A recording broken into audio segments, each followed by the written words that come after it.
ça caille. Petit choc thermique par rapport à Maurice là. Donc nous voici dans un entrepôt, c'est un des derniers investissements que j'ai fait. Donc en France, on est dans le Val d'Oise en Ile-de-France. Donc il y a deux plateaux de 250 mètres carrés, donc ça fait 500 mètres carrés en tout. Là on a un monte-charge. Donc en bas c'est plus parking. En haut, c'est plus espace de stockage. Et en fait, je loue ce bien immobilier à deux de mes sociétés avec un quote-part différent. Et donc, ça me rapporte un peu plus de 3 000 € net par mois. Et je ne paye pas d'impôt dessus. Il y a un système de montage en holding.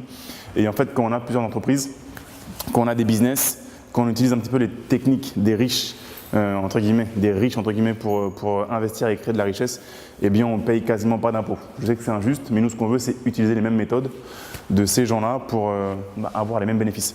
Donc ici, on a deux voitures à moi. Donc les voitures, c'est une de mes passions. Donc désolé, je sais que ce n'est pas la passion de tout le monde. On ne va pas en parler trop. Donc j'ai une chaîne là-dessus. Si vous êtes passionné comme moi, allez voir Monsieur Cédric, on parle de voitures. Mais donc là, c'est juste deux achats que j'ai fait, encore une fois. Donc ça, c'est des jouets. Je suis d'accord, c'est des jouets, c'est juste du matériel. Voilà, c'est du beau matériel, mais c'est juste des objets. C'est juste des jouets. Donc, il ne faut pas avoir d'attache émotionnelle par rapport à ça. Et surtout, on veut d'abord acheter des actifs et acheter des jouets ensuite. Donc, ça, c'est des jouets qui sont… Il n'y a pas de crédit dessus, il n'y a pas de crédit à la consommation. Ce n'est pas des biens qui me possèdent. Non, c'est l'inverse. Je possède ces biens. Il n'y a pas de dette. Celle-ci, elle vaut autour de 200 000 €. Celle-ci, elle vaut autour de 350 000 €. C'est des biens que je peux revendre. Je ne suis pas pris à la gorge. Il n'y a pas de crédit. Voilà. Et encore une fois, c'est un genre d'actifs, ces modèles-là, parce que c'est un petit peu les collectors pour ceux qui savent, donc pour les puristes. Donc ici on a une GT3 991 phase 2, donc je me suis fait livrer cette voiture sur le circuit du Mans avec mon papa et deux copains. C'est une expérience de dingue que je recommande à tous les passionnés. Et l'argent, c'est fait pour ça, c'est fait pour vivre des expériences. Donc c'était vraiment une expérience de dingue, c'était mon top 1 en fait d'expérience automobile, c'était super quand tu te fais livrer ta voiture sur le circuit du Mans. Donc voilà, pour ceux qui savent, les puristes, là on a un moteur atmosphérique 4 litres, ça développe 500 chevaux. Voilà, c'est une voiture rare parce que maintenant on est passé au moteur turbo et celle-ci, donc c'est toujours un moteur atmosphérique. Ici on voit bien le badge Porsche GT3, donc on ne peut pas se tromper. Donc c'est une voiture qui est rare, qui va devenir collector, qui prend de la valeur dans le temps. En fait, à vrai dire, normalement quand tu sors une voiture d'un garage, elle perd 30% instantanément. Et bien là non, elle a même pris de la valeur parce que c'est un modèle rare que tout le monde ne pouvait pas acheter. Ici on voit Porsche GT3 et la petite plaque 971 parce qu'encore une fois j'aime bien indiquer, me rappeler d'où est-ce que je viens. Et donc voilà, Guadeloupe. Donc l'idée c'est vraiment d'acheter d'abord des actifs et des jouets après. Donc j'ai mis quasiment 10 ans en fait. J'ai travaillé pendant 10 ans à créer des business, à investir avant de m'acheter ces jouets. Donc voilà, l'argent c'est pas mal ni bien, c'est juste… il faut savoir se faire plaisir aussi, on ne veut pas être le plus riche du cimetière. Donc voilà, mais il ne faut pas être impressionné par ce genre d'entrepôt ou de biens immobiliers. Je l'ai acheté 350 000 € hors frais de notaire et donc ça me rapporte pas loin de 10% net de rentabilité parce que je me le loue à moi au prix du marché, mais je pourrais le louer à n'importe quel locataire, on va dire. Mais encore une fois, voilà, ça c'était pas mon premier deal, donc 500 mètres carrés, c'était pas ma première opération. Ma première opération, c'était un simple parking qui n'est pas si loin d'ici, il y en a pour peut-être 10-15 minutes de voiture. C'était un simple parking que j'ai acheté un peu plus de 5 000 €. C'était en 2008 déjà, donc il y a plus de 10 ans. Et ce bien-là, il est toujours loué aujourd'hui. Il me semble qu'aujourd'hui, le locataire ne doit pas être là. C'est une commerçante, elle doit être fermée aujourd'hui. Donc, vous savez quoi, je vous suggère d'aller voir ce premier bien immobilier que vraiment tout le monde peut faire ce genre de deal. Vraiment, en fait, quand on peut acheter un parking, ou on peut acheter un entrepôt, ou un château, ou un immeuble de rapport, c'est la même procédure. C'est les mêmes choses à apprendre, c'est la même technique. Et l'immobilier, que ce soit un parking, un entrepôt, un château, un terrain, voilà, c'est du concret, c'est on a acheté de la terre. Ça, c'est à vous, ça vous rapporte de l'argent. Vous revenez dans 50 ans, c'est encore là, c'est du concret, vous voyez. C'est du concret, c'est là, vous voyez. C'est là. Ça, c'est mon pilier favori, l'immobilier. Donc, je vous suggère, on va débâcher celle-ci, qui est aussi une de mes préférées. Hein.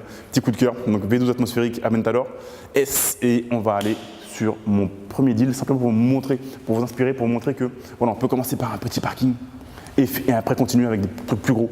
Grosses opérations d'achat-revente, des terrains, des constructions de maisons individuelles, des immeubles de rapport, des entrepôts, des murs, des boutiques, faire des trucs plus gros, mais on commence petit. Il y a une expression en créole qui dit c'est grain de riz qu'a fait sac de riz, donc c'est avec les grains de riz qu'on fait des sacs de riz. Donc on commence petit.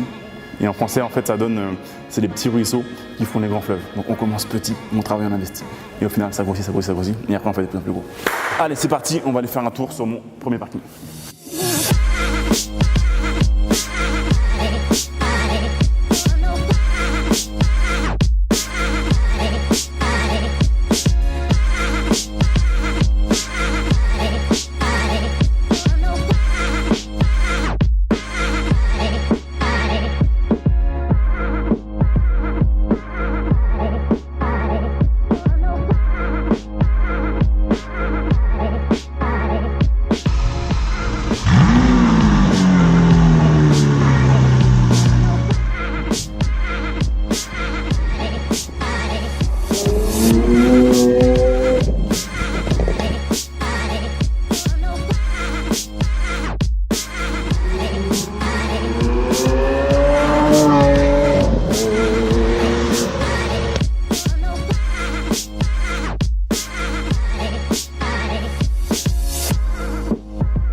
Ok, donc là on se trouve à Pontoise devant l'école. J'étais là à l'école maternelle, en primaire et au collège. Et c'est là précisément que ma prof de 3e m'a dit que j'étais un bon à rien et que je pourrais rien faire de ma vie. Là c'est bien parce que les enfants qui regardent la voiture là, donc la voiture ça reste un objet on va dire matériel, mais ça a toujours cet impact et ça a toujours ce rêve là chez les gens. Quand on est petit, tous les enfants rêvent de voiture. Quand on grandit, on n'a plus le droit de rêver de voiture parce que maintenant il faut aller bosser. C'est le métro, boulot dodo, on arrête ces bêtises entre guillemets. Mais les petits, quand on est petit, on rêve. Donc là on va leur donner un petit peu de force. Mais c'est ici même que ma prof de 3e, Madame Juaneda, bisous à vous, m'avait dit que j'étais un bon à rien et que je devrais plutôt arrêter l'école et faire un CAP comme si les CAP étaient destinés aux gens idiots. Selon moi, c'est plutôt destiné aux gens qui sont passionnés par ce qu'ils font. Il y a beaucoup d'argent à faire quand tu fais un CAP, tu peux créer des business, mais donc voilà, ce n'est pas la vision qu'avait l'école de ces choses-là. Donc en tout cas, le parking n'est pas trop loin d'ici. On va aller faire un petit tour sur ce parking, premier investissement, et on va faire une petite dédicace aussi en partant à Madame Juaneda, et on va donner un petit peu de force aux enfants.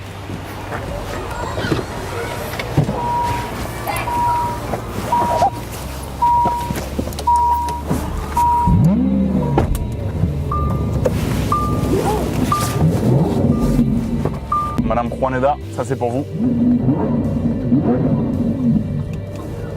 N'écoutez jamais ce qu'on vous dit, quand on vous dit que vous êtes un bon à rien, n'écoutez jamais ces gens-là.